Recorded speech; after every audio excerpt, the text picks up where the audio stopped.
Olunaku lw'eggulo abayizi ku ttendekero lya Muteesa Memorial University Kirumba Masaka beekalakaasizza nga bawakanya amyuka chancellor w'ettendekero lino Professor Arthur Sserwanga okumala ebbanga nga talabika ku mulimu. Eno main campus naye osanga visi ng'amaze semester namba nga tazze ku campus eyo. Abasomesa babanja emisaala gyabwe. Abaana ba yawan bakomplaini nga tekuba semester bwe yatandika tebasomangayo ne lecture n'ensi. Gye baggweredde ng'omuko gubalagala gukubiddwa okukakanya abayizi abadde batamye.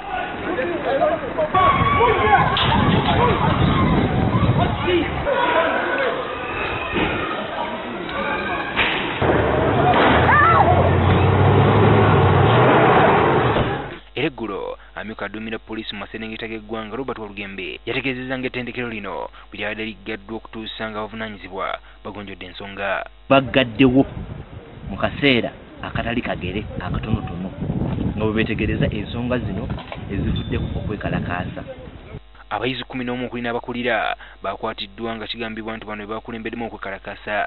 Olwaleero abayizi bagumbye ku poliisi ya CPS Masaka nga bawakanya eky'okukwatibwa kwa bannaabwe era nga baagala bateebwe. Abayizi baagala amyuka chancellor Arthur Sserwanga alekulire olw'okugayaalirira emirimu ekiviireko n'ebyenjigiriza ku ttendekero lino okusereba. Lwaki visa ayagala okukamenti gy'atawadde biwata anaakamaki bwe yasanga yunivasite abalala bakola ye bwalya. Abayizi bagamba nti bagenda kuva ku poliisi okutuusa nga bannaabwe bamaze okuteebwa.